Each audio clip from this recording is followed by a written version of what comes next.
Hello guys, my name is Rizky from acreativealt and this is another episode of Creative Coach. In this video, I'm going to go through a step-by-step way to set up an affordable green screen and virtual background.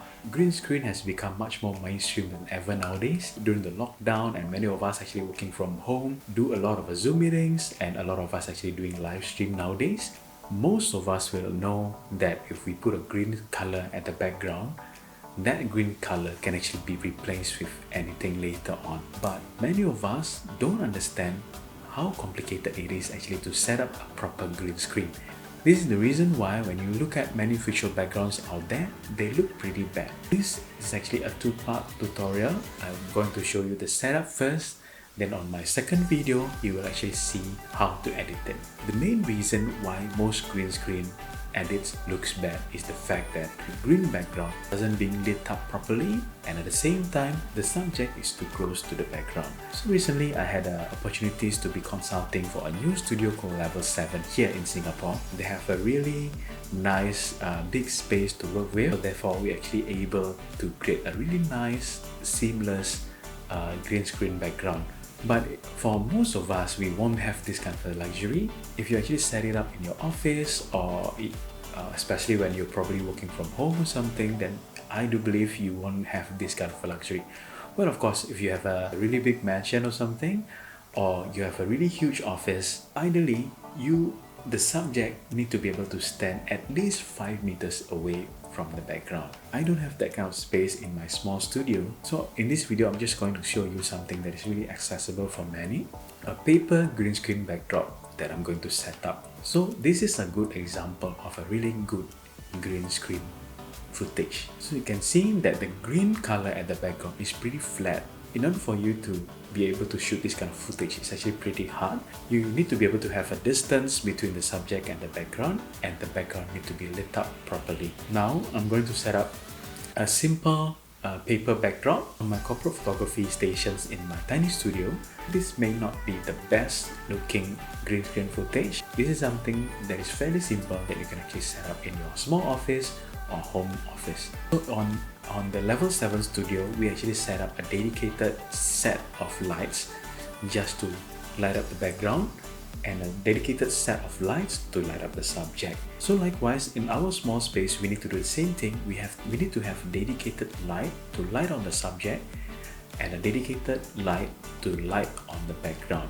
So many people think that when you put a green color object on the background, you will be able to replace it.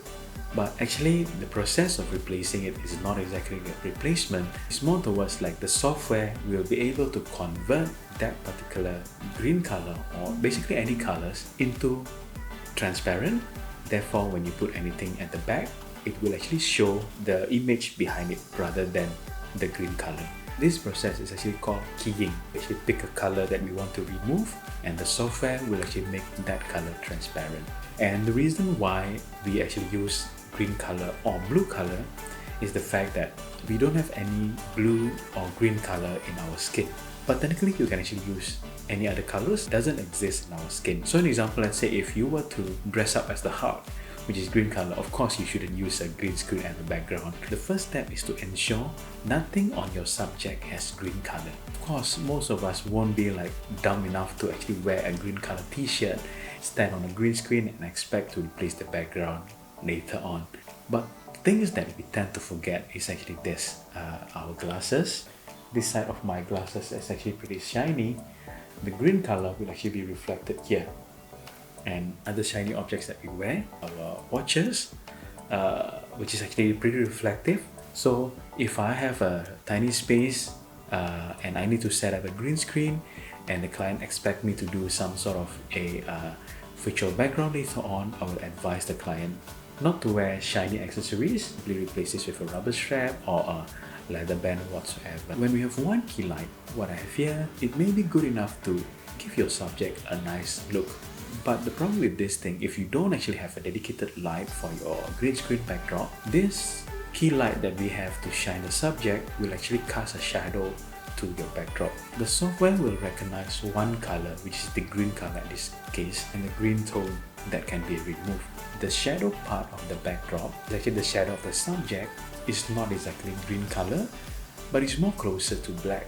That is why the software doesn't recognize it as green, and when you actually do apply the key to it, it won't actually be removed properly, and you can see like this patch of block that is really ugly and this is really dirty. The reason why we have to have a dedicated light to shine on the backdrop. Another thing is that you need to have a dedicated light to give your subject a definition like what I have here. So you can see like this light here actually giving my body a little bit of outline. This will actually help further for the software to recognize the outline of your subject. So in order for you to be able to do a decent looking green screen footage, you need 3 lights. The first thing is of course the key light to shine into your subject, another light to light the background, and another light to give your subject an outline. So with that, I think you will be able to get a decent looking footage and that you can actually apply a nice virtual background on. And one thing about virtual background that people tend to forget is that our camera has a certain focus distance. Most of the time, I see this in a lot of virtual backgrounds that the virtual background is really sharp, which is actually even sharper than the main subject, which makes it looks pretty fake. So in order for you to be able to create a more realistic compositions, is actually to give the background a slightly blurring effect to mimic an actual focus distance of a camera lens. I'm going to highlight more on the background edits on my second part of the video, which is going to be the editing parts of it. Hope this video can actually give you a simple tips on setting up a low budget green screen in your office. So with that, thank you so much for watching and I see you next time.